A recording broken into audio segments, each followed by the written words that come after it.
खुदावंद आपके साथ हो, हमारे लिए आज की इंजील मुकद्दस मरकज़ के मुताबिक उसके 7वें बाब में से सुनेंगे। एक दिन फरीसी और बास फकी जो यरूशलेम से आए थे यीशु के पास जमा हुए और देखा कि उसके बाद शागिर्द नापाक यानी बिन धोए हाथों से रोटी खाते हैं, क्योंकि फरीसी और सब यहूदी बुजुर्गों की रवायत पर अमल करते हुए जब तक अपने हाथ बार बार धो ना लें नहीं खाते, और बाजार की चीज़ें नहीं खाते जब तक उन पर पानी ना छिड़कें। और बहुत सी और बातें हैं जो कायम रखने के लिए उनको पहुंची हैं, जैसे प्यालों और लोटों और तांबे के बर्तनों का धोना। बस फरीसियों और फकीयों ने यीशु से पूछा कि तेरे शागिर्द बुजुर्गों की रवायत पर क्यों नहीं चलते, बल्कि नापाक हाथों से रोटी खाते हैं। उसने जवाब में उनसे कहा कि यशायाह ने तुम रियाकारों के हक में क्या खूब नबूवत की, जैसा लिखा है, ये कौम होठों से तो मेरी तौकीर करती है, मगर इनका दिल मुझसे दूर है। बस ये बेफायदा मेरी प्रस्तिश करते हैं, क्योंकि आदमियों के अहकाम की तालीम सिखाते हैं, क्योंकि तुम खुदा का हुक्म अदूल करते हुए आदमियों की रवायत को कायम रखते हो। फिर हजूम को पास बुलाकर उनसे कहा कि तुम सब मेरे सुनो और समझो, कोई चीज़ बाहर से आदमी में दाखिल होकर उसे नापाक नहीं कर सकती, मगर जो चीज़ें आदमी से निकलती हैं वही उसे नापाक करती हैं, क्योंकि अंदर से यानी इंसान के दिल से बुरे इरादे निकलते हैं, यानी हरामकारियाँ, चोरियाँ, खून रेजियाँ, ज़नाकारियाँ, लालच, बदियाँ, मकर, शहवत परस्ती, बद नज़री, कुफर गोई, हमाकत, ये सब अंदरूनी बुराइयां निकलकर इंसान को नापाक करती हैं।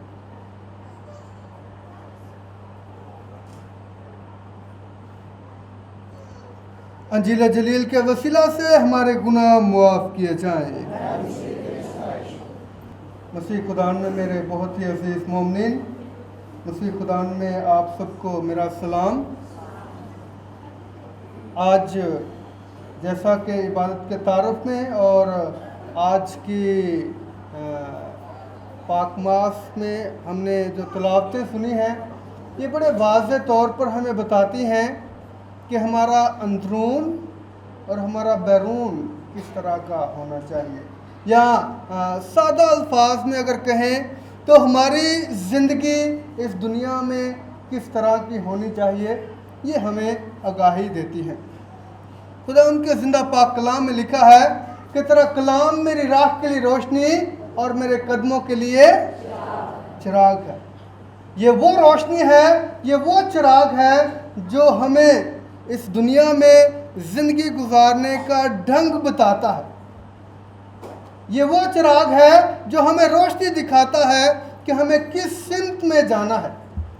ये वो चिराग है जो हमें बताता है कि इस दुनिया में हमारी एग्जिस्टेंस का, हमारी मौजूदगी का मकसद क्या है।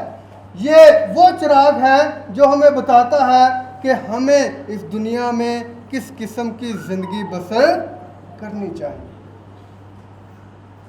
आज की जो दूसरी तिलावत अगर हमने गौर से सुनी है, इससे स्टार्ट करते हैं। तो आज की जो दूसरी तिलावत है वो बताती है, मेरे भाइयों, हर अच्छी बख्शिशें और हर कामिल इनाम ऊपर ही से है। हर बख्शिश, हर इनाम जो है वो खुदा की तरफ से है। जो भी हम इस दुनिया में करते हैं वो हमें कामिल नहीं ठहराता, बल्कि जो खुदा हमें बरकतें देता है, जो खुदा हमें फजल देता है, उसकी बदौलत हम जाने जाते हैं। और आज की इंजील मुक़द्दस और आज की जो पहली तिलावत है, इसमें बड़ी मुमासलत पाई जाती है। मुमासलत किस तरह पाई जाती है? आज की जो पहली तिलावत है, कोई बता सकता है? जिसने पढ़ी है वो ना बताए, जिसने सुनी है वो बताए कि कौन सी किताब से तिलावत पढ़ी गई है आज की पहली तिलावत। जी, तस्नीह शरा, वेरी गुड। आज की जो पहली तिलावत है वो तस्नीह शरा की किताब से पढ़ी गई है, और ये पुराने अहदनामे की पहली 5 किताबों में शामिल होती है। और पहली 5 किताबों को जो है वो यहूदी लोग क्या कहते हैं? शरीयत की किताबें, वेरी गुड। और इसके लिए लफ्ज़ इस्तेमाल होता है तोरा। तोरा का मतलब शरीयत की किताबें, लॉ की किताबें। पहली 5 किताबें जो हैं पुराने अहदनामे की, इनको शरीयत की किताबें या तोरा की किताबें कहा जाता है। और जो तस्नीह शरा की किताब है, ये कौन से नंबर पे है? नहीं पता। 5वें नंबर पे पहली किताब कौन सी है? जी, तकवीन।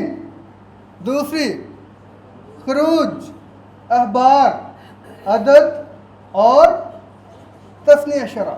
ये 5 किताबें जो हैं, इसमें हमें यहूदियों ने किस तरह की ज़िंदगी बसर करनी है, किस तरह के असूल व ज़वाबित उनके लिए बनाए गए हैं, और किस तरह उन्होंने ज़िंदगी बसर करनी है, उनके लिए सारे जो है वो सब कुछ बताया गया है कि उन्होंने यहूदी होते हुए इस दुनिया में किस किस्म की ज़िंदगी बसर करनी है। तो आज की जो पहली तिलावत है वो इसी तरह के ख्यालात, इसी तरह के असूल व ज़वाबित जो है वो सामने रखती है। यहाँ पर लिखा है, एक दिन मूसा ने लोगों से कहा, ऐ इस्राएल, वो कवानीन और क़ज़ाएँ जो मैं तुम्हें सिखाता हूँ सुनो, ताकि तुम उन पर अमल करके ज़िंदा रहो, और उस मुल्क में जो खुदावंद तुम्हारे बाप दादा का खुदा तुमको देगा दाखिल हो और उसके मालिक बनो। जो कुछ मैं तुम्हें हुक्म देता हूँ, तुम उस पर कोई बात ना बढ़ाओ और ना उसमें से कुछ घटाओ। यानी कि जो कुछ खुदा ने कहा है सिर्फ वैसा ही करना है, उससे ना कुछ घटाना है ना कुछ बढ़ाना है। मुकद्दस मूसा या हज़रत मूसा को खुदा ने कितने अहकाम दिए थे? 10 अहकाम। इन 10 अहकामों के बाद यहूदी लोगों ने 613 जो है वो और असूल व ज़वाबित बनाए। इन 10 को अहकामात कहा जाता है, और जो बाकी के हैं उनको रवायात कहा जाता है। ये 10 अहकाम हैं, और इनके अलावा जो टोटल 613 हैं उनको क्या कहा जाता है? रवायात। 613 में से 365 जो हैं रूल्स एंड रेगुलेशंस जो यहूदियों ने बनाए, उनको ममानत के असूल व ज़वाबित कहा जाता है, कि जो उन्होंने नहीं करने, जेड़े उन्होंने नहीं करने वो 365 रवायात ने, तो ਜਿਹੜੀ ਉਹਨਾਂ ਨੂੰ ਤਜਵੀਜ਼ ਦਿੱਤੀ ਗਈ ਹੈ, ਜਿਹੜਾ ਉਹਨਾਂ ਨੂੰ करना चाहिए वो 248। तो ये जो पुराना अहदनामा जब हम पढ़ते हैं तो इसमें हमें 10 अहकामात मिलते हैं, और इनसे यहूदियों ने 613 और बना लिए, ताकि जो वो करते हैं, जैसा उनको रहना चाहिए, जैसा उनको करना चाहिए इस ज़िंदगी में, वो सारे असूल व ज़वाबित जो हैं वो हमें मिलते हैं। और तोरा जो मैंने लफ्ज़ इस्तेमाल किया पुराने अहदनामे में शरीयत की किताबों के लिए, उसकी एक्सप्लेनेशन के लिए, उसको एक्सप्लेन करने के लिए एक और किताबें या तफसीर बनाने के लिए मिशना एक असूल ज़वाबत की किताब है जो इस तोरा के असूल ज़वाबत को एक्सप्लेन करती है। और इस मिशना जो लफ्ज़ है, इसमें से एक और इसको भी एक्सप्लेन करने के लिए और कुछ लिखा गया है जिसको तालमूद कहा जाता है। शायद ये सारे अल्फाज अजीब लग रहे होंगे कि हाँ की फारजी दसन गई, लेकिन ये जो हिस्ट्री है वो बता रहा हूँ ताकि आज की जो अंजील मुक़द्दस है इसको हम जान सके कि हाँ यीशु को जो सवाल किया गया उसका मकसद क्या था।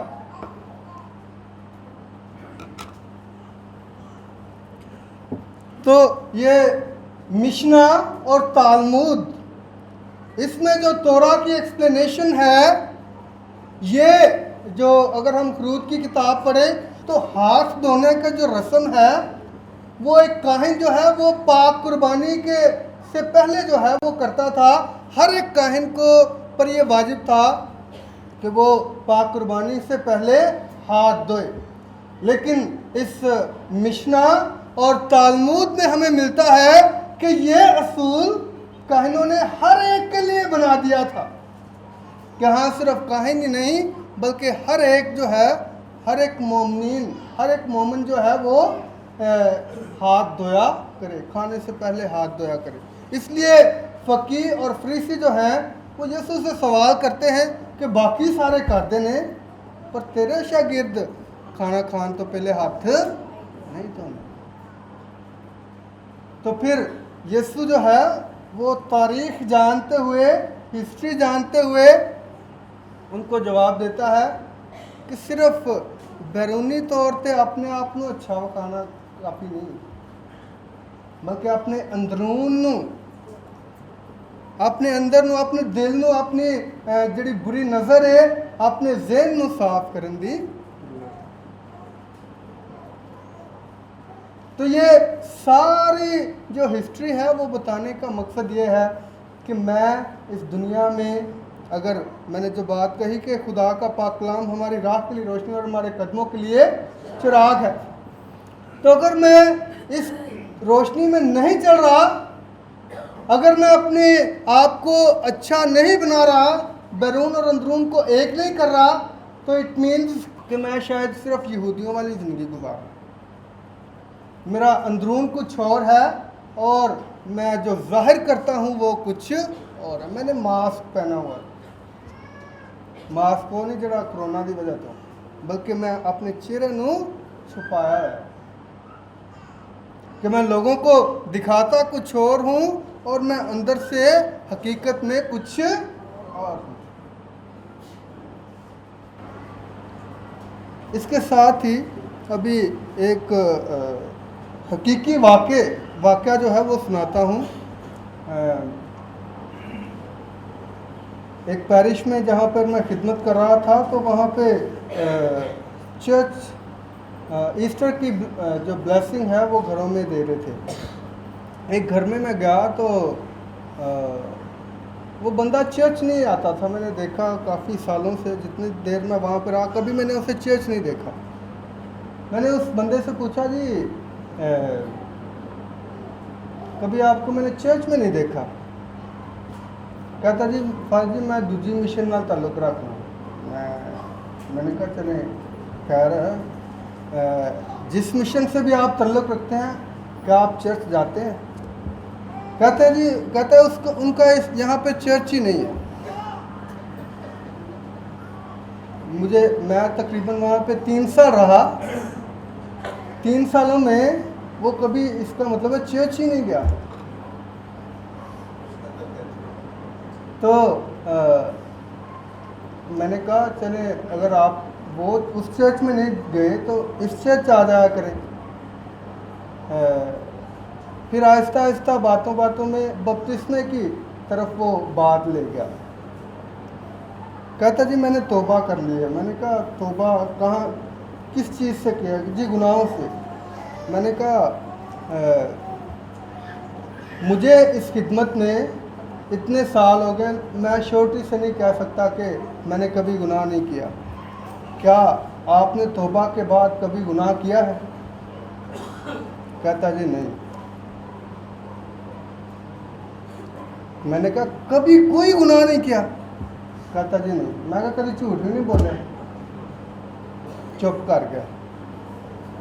कहता जी कभी कभी तो हो ही जाता है। तो कहने की बात यह है, कहने का मकसद यह है कि तौबा कर लेना काफ़ी नहीं है। हम इंसान हैं, हम गुनाह करते हैं, हमें मानना चाहिए कि हम गुनाहगार हैं। जो हमारे अंदर से बुराइयां निकलती हैं, झूठ बोलना, मकारियां, बुरी नज़र रखना, गंदा ज़हन रखना, ये सारे साढ़े अंदरों जड़ियां निकलन दियां ने। लेकिन इन बीमारियों को जब मैं एक्सेप्ट कर लेता हूँ, कबूल कर लेता हूँ, तब मेरी निजात मुमकिन है। ओ डाकू ने कहा कि मैं तो बड़ा गुनाहगार हाँ, जो तू अपनी बादशाही चाहे तो मनु। यसू ने कहा तू आज ही मेरे नाल अपनी गलतियों ने मन ली तो माफ़ी। तो हम इंसान जो है, हमने मास्क पहने हुए हैं। हमारा अंदरून कुछ और है, बैरून कुछ और है। हम कहते कुछ और हैं, करते कुछ और है। तो हम किस किस्म की जिंदगी बसर कर रहे हैं? हमारा ईमान किस तरह का है? हम अपने ईमान में कितने मजबूत हैं? आज खुदा का पाक कलाम दर हकीकत हमें ये बताता है कि अगर मैं ईमान में मजबूत हूँ तो मेरा अंदरून तो मेरा बैरून एक जैसा होएगा। मैंने एक जगह पे पढ़ा था, कोटेशन बड़ी अच्छी लगी वो मुझे आज भी वो झंझोड़ती है। वहाँ पर लिखा था कि पहले दौर के लोगों में, हमारे आबाओ अजदाद के दौर में और आज के दौर के ईमान में क्या फ़र्क है। मैंने वहाँ पे पढ़ा, वहाँ पे लिखा था पहले दौर में हमारे आबाओ अजदाद जो है उनके मकान कच्चे थे पर ईमान पक्के थे। हमारे आबाओ अजदाद के दौर में उनके मकान कच्चे थे पर ईमान पक्के थे। आज के दौर में मकान पक्के हैं पर ईमान कच्चे, क्योंकि हमने मास्क पहना हो। दिखाते कुछ और है, करते कुछ और है। हम अपने ईमान में मजबूत नहीं, वखावे का सारा काम करने हैं। माजरत दे नाल साडियां लेडीज़ जिहड़ियां या अजकल मुंडे भी चलो शामिल हो गए हैं। असी अपने आप अपना चेहरा जिहड़ा ना बड़ा बना संवार के शो करने हैं।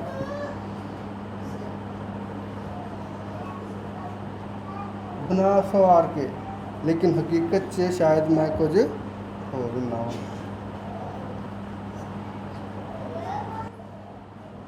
तो अपना जो हकीकीपन है, अपना असल जो है वो दिखाना चाहिए। जो मैं हूँ वो दूसरों को पता चलना चाहिए। मैं किस किस्म की ज़िंदगी, मैं किस किस्म के ईमान में अपनी ज़िंदगी बसर कर रहा हूँ। आज के दौर च ना मैं अक्सर लफ्ज़ इस्तेमाल करना, साडा देगी ईमान हो गया।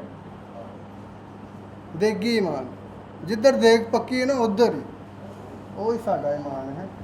जिन्हें कहा यसू इधर है, जिन्हें कहा यसू इधर है, मैं क्यों? क्योंकि ईमान से मजबूत नहीं है।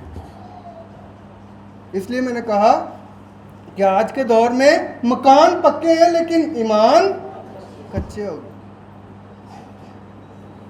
तो मैं अपने आप को हकीकतन वही ज़ाहिर उस तरह उस वक्त करवा सकता हूँ जब मैं अपने ईमान में मजबूत हूँगा। तो ये हरामकारियाँ, ये बदनज़री जो है, ये मकारियाँ, ये लालच जो है, वो तभी मुझसे ज़ाहिर होता है जब मेरे दिल में खोट होती है, जब मैं ईमान में कमज़ोर होता हूँ। इसलिए आज का पाक कलाम आपको और मुझे, हम सबको ये सिखाता है कि हम अपने आप को हकीकी तौर पर दूसरों पर अया करें, जो मैं हूँ वो ज़ाहिर करूँ, आर्टिफिशियल ज़िंदगी जो है वो ना दिखाऊँ। यीशु के अहकामात पर अमल करूँ, तब भी मैं हकीकी ज़िंदगी या अब्दी ज़िंदगी को पा सकता हूँ, पा सकती हूँ। क्योंकि अगर यूहन्ना की इंजील उसके 15वें बाब में पढ़े तो वहाँ पर खुदा यीशु मसीह फरमाते हैं कि तुम मेरे दोस्त हो बशर्त ये कि जो मैं कहूँ वो करो। जो कुछ यीशु की तालीम है, जो कुछ उसके अहकामात हैं, अगर हम उस पर अमल करते हैं तो यीशु के शागिर्द हैं, यीशु के भाई हैं, यीशु की बहनें हैं, यीशु के बेटे हैं, यीशु की बेटियां हैं।